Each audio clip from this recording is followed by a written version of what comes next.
Terefu nkwanirizaako ku mukutu ogwa Point Media UG olunaku olwaleero lwa mukaaga ennaku z'omwezi 4 tuli mu mwezi ogw'omusanvu omwaka 2026 olunaku olw'ejjo Dr. Kizza Besigye, Haji Obed Lutale awamu ne Captain Dennis Ola bonna nga bavunaanwa okulya mu nsi yaabwe olukwe basobodde okulabikirako wali eri mu High Court ebadde egenda mu maaso okubanga eri mu mitambo egya Justice Emmanuel Baguma. Wabula njaga okutegeeza nti olunaku olw'ejjo ensonga tezaatambudde nga bwe zitera okutambulanga mu High Court oba bwe tutera okuziraba nga zigenda mu maaso mu kkooti y'eggwanga erya Uganda olw'ensonga nti Dr. Kizza Besigye awamu n'abalala nga bwe bavunaanwa bagenze mu maaso okukuba emmeeza era bwe batyo ne bawera n'okuwera nga bategeeza nti tebagenda kudda mu kkooti paka nga omulamuzi Justice Emmanuel Baguma amaze okutereeza ensonga ey'okuba nti bannamateeka baabwe abaali bakulemberamu defense team yaabwe okuli Elias Lukwago awamu ne Martha Karua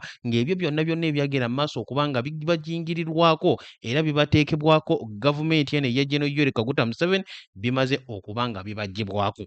Gwali ku mukutu ogwa Point Media UG ennaku z'omwezi nga 15 Elias Lukwago yawambibwa General Muhoozi Kainerugaba n'avaayo okukakasa nti yali agenze mu maaso okubanga akola ekyo. Oluvannyuma ennaku z'omwezi nga 22 ye Martha Karua n'agobwa mu ggwanga lino erya Uganda era bwe kityo ne kitegeezebwa nti nno ali ku ddaala ery'obwa persona non grata atakyakkirizibwa kulinnya mu ttaka lya ggwanga erya Uganda olw'ensonga nti nno Munnakenya. Kino nno ne kitegeeza nti defense team ya Dr. Kizza Besigye yagenze mu maaso okunafuyizibwa ne kitegeeza nti Dr. Kizza Besigye kakati ayina okukakibwa okuba nti naalonda bannamateeka abalala sinakindi abeere ng'akkiriza abo bannamateeka okuva okuludda olwa gavumenti. Kakati nno kano ke kakodyo gavumenti ke yalabise okuba nga yabadde eri mu kuteekateeka wabula Dr. Kizza Besigye omu ku abo abamaze ebbanga eriwererako ddala emyaka 25 bweddu nga awakanya gavumenti eno eya General Yoweri Kaguta Museveni ebyo yavuddeyo n'abigaana olunaku olw'ejjo ate nga tokomye okwo nga kw'ogasse n'ekibaluwa kyeyavaayo n'awandiika ennaku z'omwezi nga lumu omwezi guno gwennyini ogw'omusanvu kyeyasobola okuweereza okuva mu luzira prison gyali n'abeera ng'akiweereza omukulu Justice Emmanuel Baguma ng'amutegeeza obukwakkulizo bwe yeetaaga okuba nga butuukirizibwa ng'okwo kw'otadde n'emisango egivunaanibwa General Muhoozi Kainerugaba omuduumizi w'eggye ly'eggwanga erya Uganda.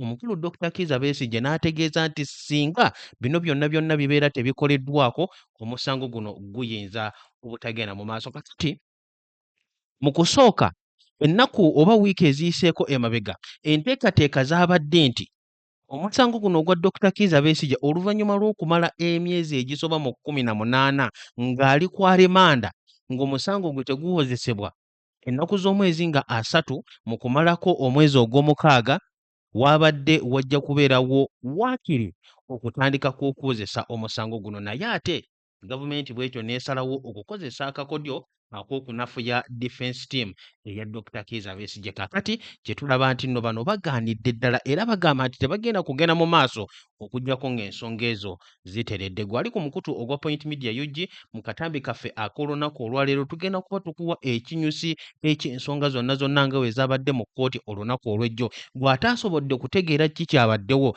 nja kusaba tuula wansi kalira maaso ku lutimbe kabina ku ddongo buli kimu kyonna obeere ng'okifuna era obeere nga okyetegereza wano ku mukutu ogwa Point Media UG bulijjo we tusinziira okusobola okutuusaako ensonga zonna. N'olw'ensonga eyo sijja kukoowa kkubiriza oyo yenna eyakatweyongako ogende mu maaso obeere ng'osubscribinga ateekako notification bell tubeere nga tutambulira wamu bulungi nnyo mu kiseera kye kimu.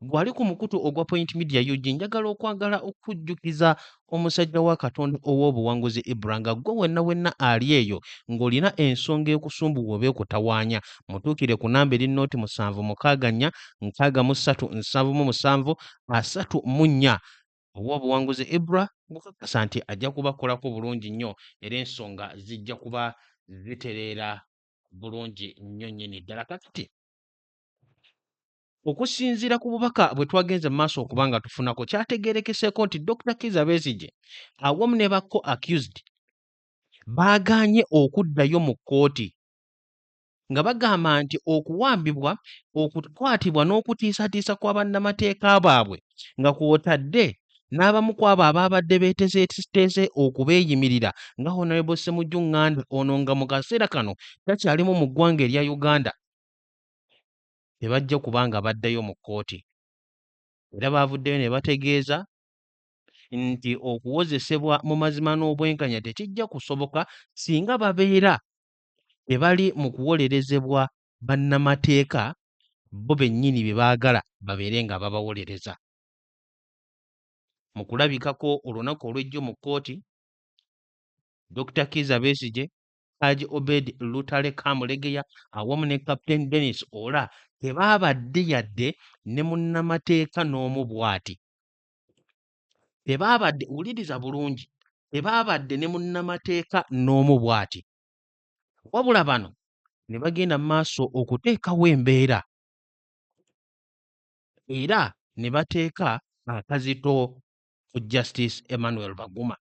Bw'otunuulirako ku bubaka obuteekeddwayo ekitongole oba ekibiina ekya People's Front for Freedom, bagenda mu maaso okunnyonnyola bulungi nnyo butya ensonga zino Dr. Besigye bw'ateekateeka okuzikwasaganya newankubadde gavumenti eri mu kugezaako nnyo nga bw'esobola okumuwa bannamateeka baayo era n'oluvannyuma balyoke bagende mu maaso okumusingisa emisango mu ngeri etali ya mazima na bwenkanya yadde. Ku mukutu gwabwe ogwa X, aba People's Front for Freedom baavuddeyo ne bateekayo obubaka buno wammanga nga bagamba nti the military regime can attempt to box Dr.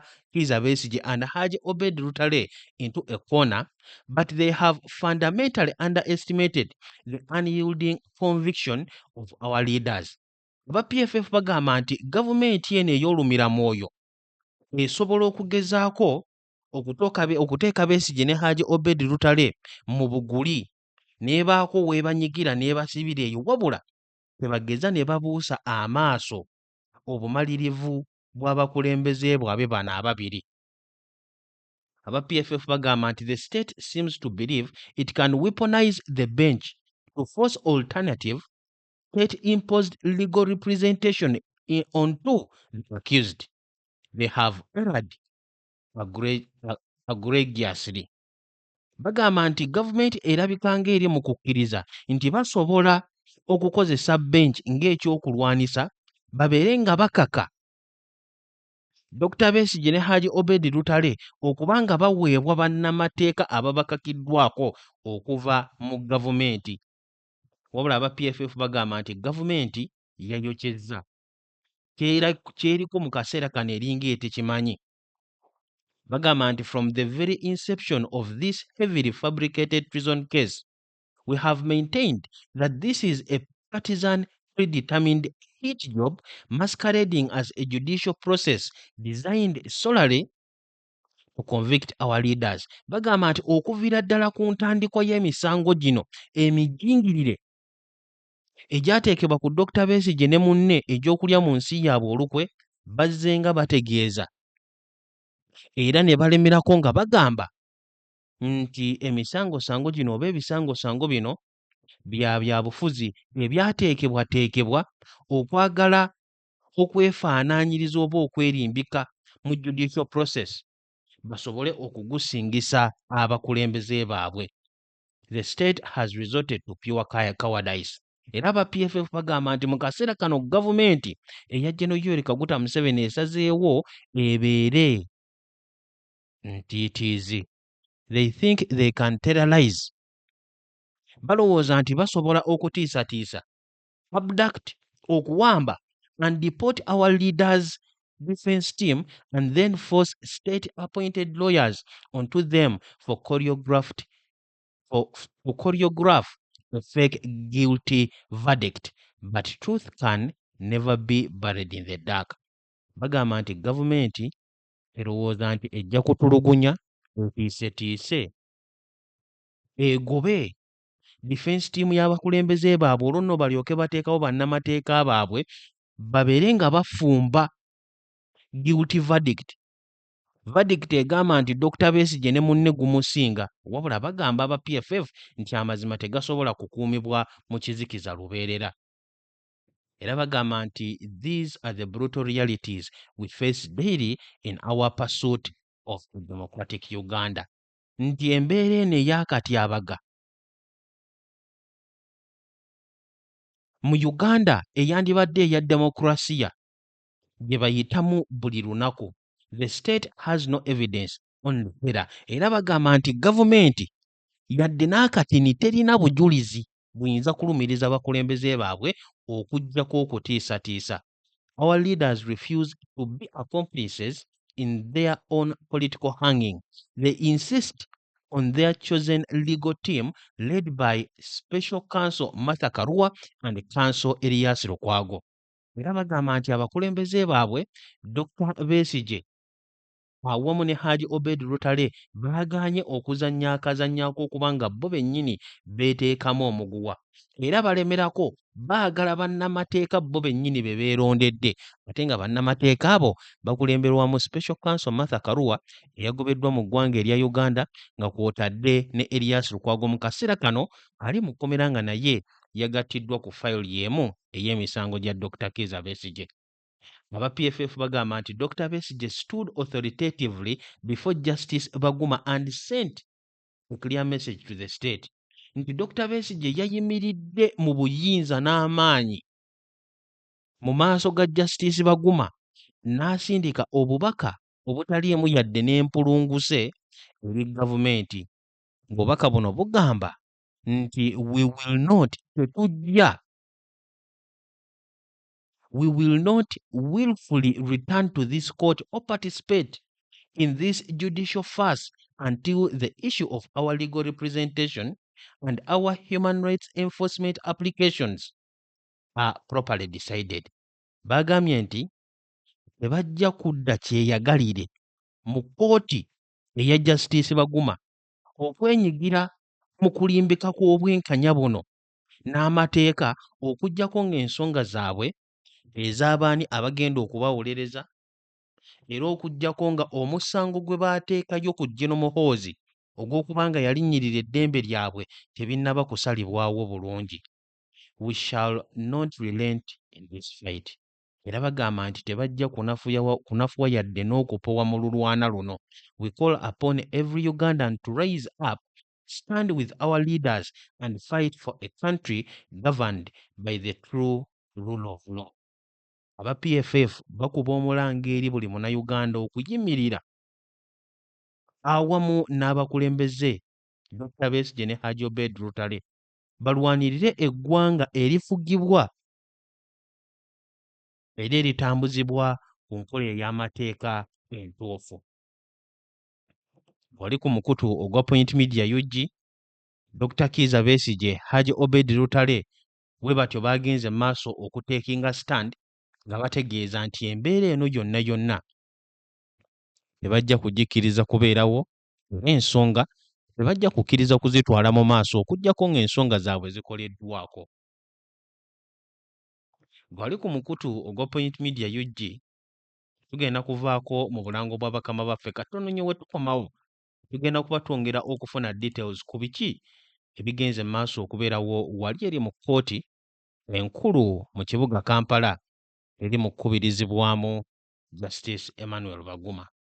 Ngitwali tutyo naffe lwaki twesuula mu ddene okugenda ew'omusajja ayogerwako ow'omukozi w'ebyamagero ow'obuwanguzi bula musajja wa Katonda ono twatuukayo ne kituggwako olw'ebintu ebyewuunyisa byonna bye twasanga ng'agamba nti gwe buli alina ensonga yonna ekutawaanya mu maka oyagala kuzza mukyalo oyagala kuzza mwami emirimu gyesibye ennyumba zemeredde ku misingi n'atugamba nawe ayagala okugenda ebweru naawe ayagala okukumyawo omwagalwawo akutwala ate n'akutwala ku luzzi lugambibwa oluliko ekikondo kyosibako ebizibu byo okugeza emirimu gyesibye oyagenda bweru oyagala pasipooti bakubba oyagala kukomyawo bya bubbi akugamba nti musajja Katonda wamala okukunaazaako ku luzzi olwo n'okomawo wamma ggwe buli kimu kiba taratibu gw'abadde anoonya emirimu ogifunirawo abadde anoonya omwagalwawo omufuna eyakubulako akomawo akukomezaawo ebyakubbibwako ayagala okugenda ebweru alemedde ebweru ng'oyagala akukomawo musajja wa Katonda 0764 63 77 34. Mukutu gwa Point Media UG kw'okyali nyongera okwanirizaako era n'enkulamusaako wonna w'osinzidde okuba nga ogoberera tukyali ku nsonga eza Dr. Kizza Besigye nga mu kaseera kano amaze ebbanga erisoba mu myezi 18 kubanga jjukira nti yawambibwa okuva mu kibuga ekya Nairobi mu ggwanga erya Kenya ennaku z'omwezi nga 16 ku lunaku olw'omukaaga mu mwezi ogwa Novemba ogw'e11 mu mwaka gwa 2024. Kitegeeza nti kaakati emyezi egisoba mu 18 Dr. Besigye byamaze mu nkomyo awamu ne Haji Obed Lutale nga bali ku misango egy'okuba nti nno baali bateekateeka okulya mu nsi yaabwe olukwe. Kakati alipoota gye tulina ku mmeeza yaffe olunaku olwaleero egenda maaso okunnyonnyola ki ekibadde wali eri mu kkooti, era ng'ab'omukutu ogwo The Observer bagamba nti Besigye Lutale reject alternative lawyers insist on Karua and Lukwago, nti Dr. Besigye ne Haji Obed Lutale baagaanye bannamateeka abaabadde bali mu kubaweebwa gavumenti nga balemerako nti baagala Martha Karua Munnakenya ne Erias Lukwago former Lord Mayor be babeera babawolereza. Alipoota egamba nti veteran opposition politician Dr. Kizza Besigye and his co-accused Haji Obed Lutale Kamulegeya have told the High Court they will not abandon their preferred legal team led by Kenyan Senior Counsel Martha Karua and former Kampala Lord Mayor Erias Lukwago. They argue that any attempt to compel them to accept alternative lawyers violates their constitutional rights to a fair trial. Dr. Besigye ne Haji Obed Lutale bagamba nti singa kkooti egezaako okubakaka oba ogezaako okubamatiza mu ngeri ey'okubakaka okuba nga bakkiriza bannamateeka abalala okubawozesa, ekyo kijja kuba kikontana n'eddembe lyabwe nga bwe lirambikibwa mu ssemateeka okuba nga bawozesebwa mu ngeri ey'obwenkanya. In a letter dated July 1st, 2026, addressed to Criminal Division Judge Emmanuel Baguma from Luzira Government Prison, the two accused say they remain committed to being represented by Karua, Lukwago, and any other lawyers of their choosing, despite the fact that both are currently unavailable. Besigye and Lutale accuse the state of deliberately dismantling their legal team by arresting Lukwago and deporting Karua, thereby denying them the opportunity to adequately prepare their defense. Dr. Besigye ne Haji Obed Lutale bali mu kulumiriza gavumenti okubanga mu ngeri ey'ekigenderere baasazeewo okukwata Erias Lukwago ate ne bagoba ne Martha Karua mu ggwanga erya Uganda nga baagala okukyankalanya defense team yaabwe.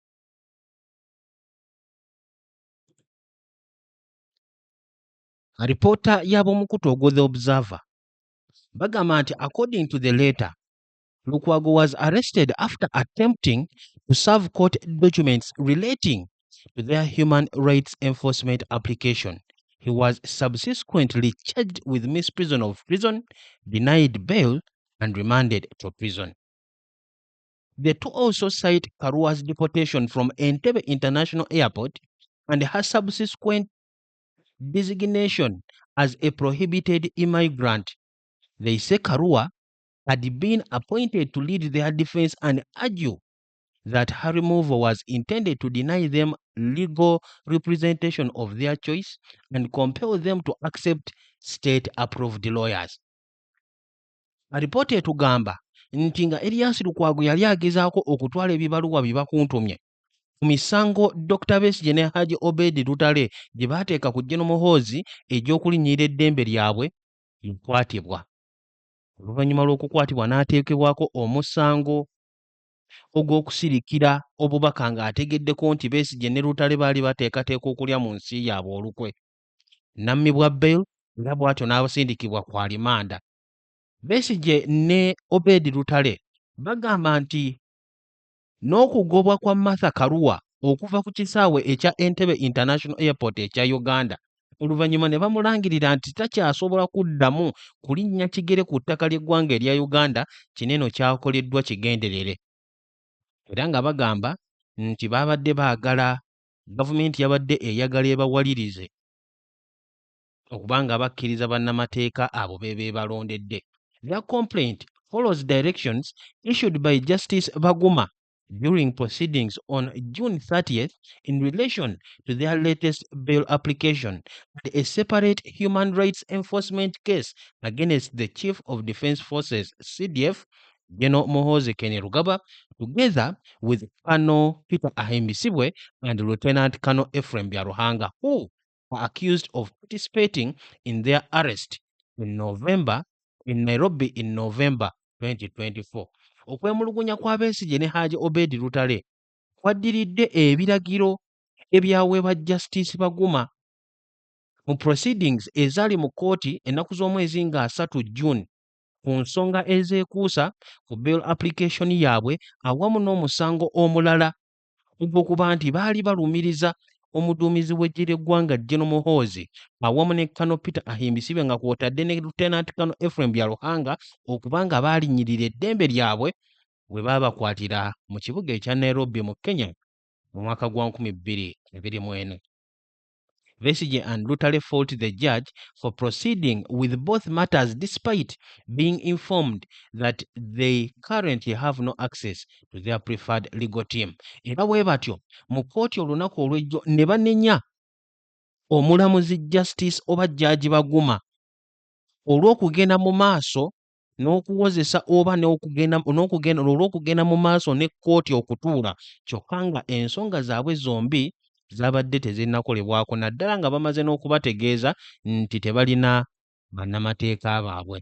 Regarding the bail application, they object to the court's directive requiring the Attorney General to file a response by July 1st and a rejoinder by July 2nd and fixing the hearing on July 3rd.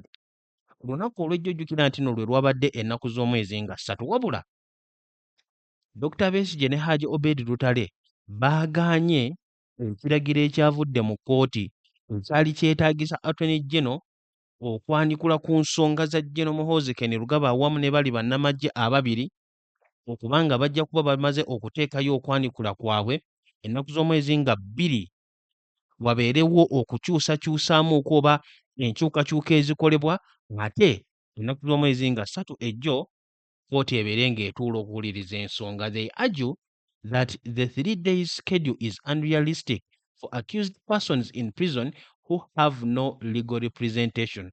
Ng'era baataddeyo ensonga zaabwe nga bagamba nti ekyokubawa ennaku 3 ekikola makulu okusinziira nti nno nga bo abali mu kkomera tebalina na bannamateeka baabwe.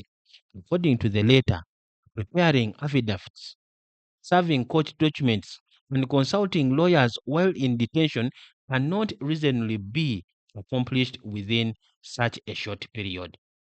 The pair also questioned why the bail application, which had remained pending beyond the timelines set out in the bail guidelines for courts of judicature, was suddenly rescheduled for hearing shortly after their legal team had been disrupted. Gwampuliriza era alaba omukutu ogwa Point Media yojje Dr. Kizza Besigye olunaku olw'ejjo awamu ne Haji Obedi Lutale bagenze maaso okulaga kkooti nti ensonga nga bwe bagenda maaso okuzikolako teziri mu kutambulira mu mateeka era ne babuuza n'okubuuza omulamuzi lwaki amangu ddala nga bannamateeka baabwe baakakwatibwa bail application yaabwe n'ebeera nga yayanguyiziddwa okukolebwako kyokka nga okumala ebbanga bukyanga bakwatibwa kkooti ebadde tegoberera bail guidelines nga bwe zirina kuzitambulirako kubanga twakitegeera nako nti n'emisango ne wegibeera gy'amaanyi gitya oluvannyuma lw'ennaku eziwererako ddala wabeerawo ekiyitibwa mandatory bail. Dr. Kizza Besigye ne Haji Obedi Lutale singa kkooti Justice Baguma abadde agoberera amateeka singa eggwanga erya Uganda mubaddemu okutambulira ku nkola eya ssemateeka n'amateeka agafuga eggwanga lino bandibadde mu kaseera kano baafuna ekiyitibwa mandatory bail ng'eno eri ku nnaku 9 n'ennaku 180. I stand to be corrected. Bagamba nti they have asked the court to adjourn the hearing for at least 3 weeks to allow them sufficient time to prepare their case. On the human rights enforcement application, Besigye and Lutale acknowledged that the court had initially acted expeditiously in fixing the matter for hearing.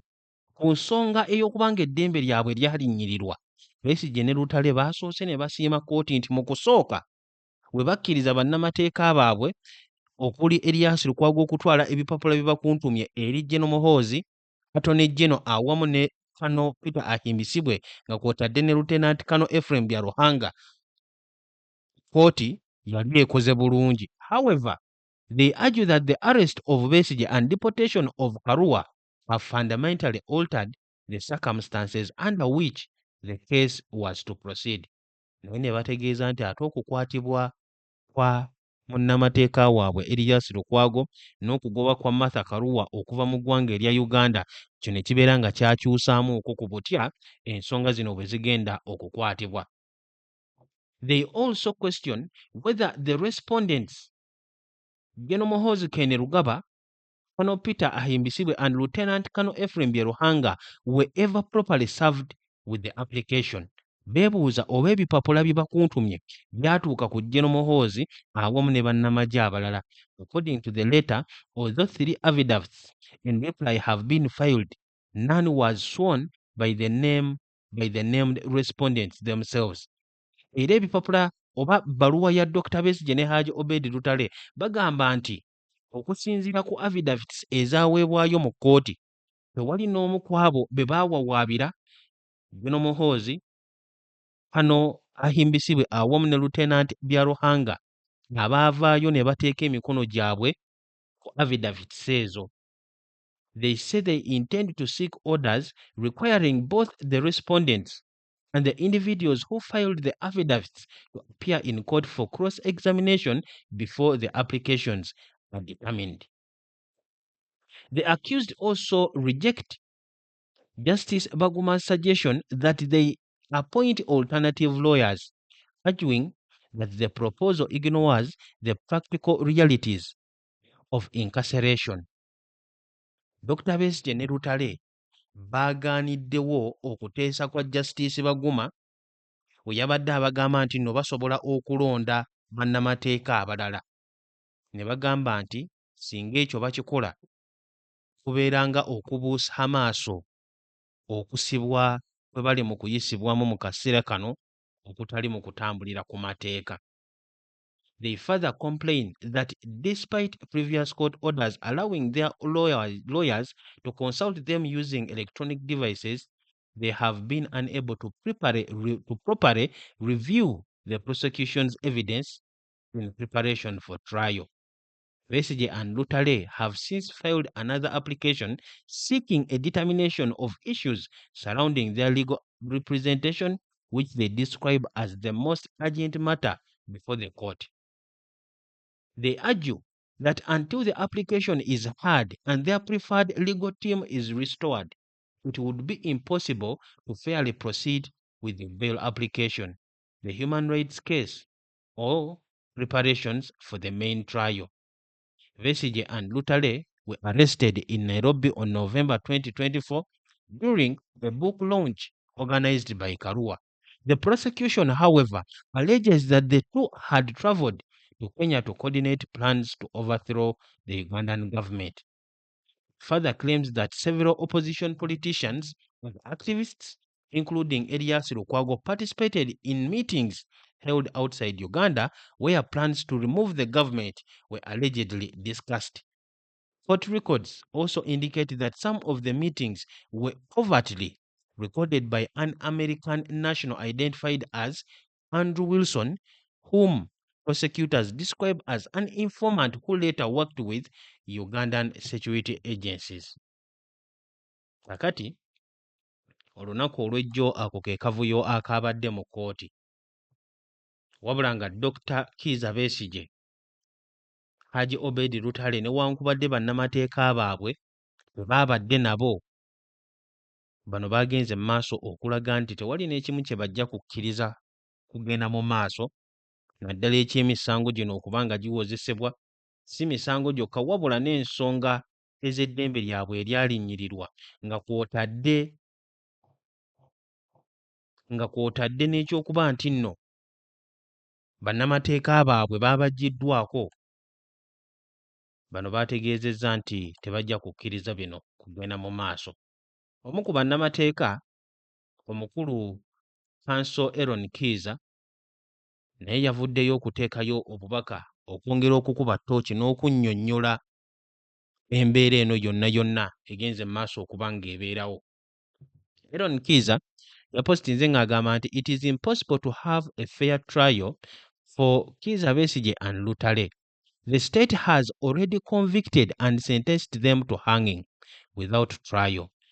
Before the first witness, the verdict was tweeted before the trial began.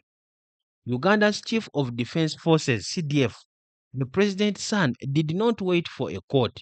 In his own words, on his verified account, he announced, "We will hang him very soon," on Dr. Kizza Besigye.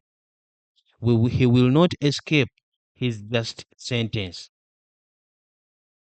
Ku Martha Karua, General Muhoozi n'avaayo n'ategeeza nti I deported her myself.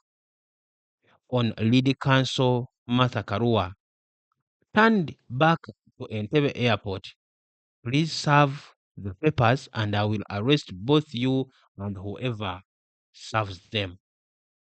I wanted to keep him in my basement forever," on co-counsel Elias Lukwago. Aaron Kiiza agamba nti when the military accuser of Besigye and Lutale announces the sentence, deports the lawyers, and threatens to jail whoever serves him court papers, that is not prosecution, that is persecution. It is impunity, it is also criminal. Omukulu agamba nti munnamagye ng'ate yali mu kulumiriza Besigye ne Lutale w'avaayo n'alangirira bibonerezo ki ebigenda okuweebwa abo baali mu kuvunaana, n'agoba bannamateeka n'atiisatiisa n'abo bonna abayinza okumutwalira ebipapula bye bakuntumye mu kkomera. Okwo tekubeera kuvunaana okuyitira mu mateeka, okwo kubeera kutulugunya. Embeera eyo ebeera yakuba nti nno oli tagambwako era kimenya amateeka. Aaron Kiiza agamba nti Dr. Besigye and Haji Lutale were abducted in Nairobi, rendered across the border, and have now been held for over 18 months, never once having reviewed the evidence with the counsel of their choice simply because the state has blocked their unimpeded access to their lawyers. One senior advocate, Martha Karua, deported, another Elias Lukwago abducted. We ask the High Court to be what the Constitution commands it to be, the guardian of the citizen against the power of the state. Articles 20, 28, 44, 50, 126, 128 of the 1995 Ugandan Constitution. Free Besigye, free Lutale, let their chosen counsel appear, and the threats, the record is being kept for the courts and for history. Obwe bubaka omukulu Aaron Kiiza munnamateeka bwe yagenze mu maaso okuteekayo okusinziira ku mbeera yeetoolodde Dr. Kizza Besigye Kifeefe, omu ku abo bagenze mu maaso okuwakanya gavumenti ya General Yoweri Kaguta Museveni okumala ebbanga ery'emyaka egiwererako ddala. Awo sigenda kusukkawo embeera eyeetoolodde Dr. Kizza Besigye bw'etyo bwerabika okuba nga eri mu kufaanana. Kankwagalize olunaku olulungi, wiikendi ennungi, era bulungi.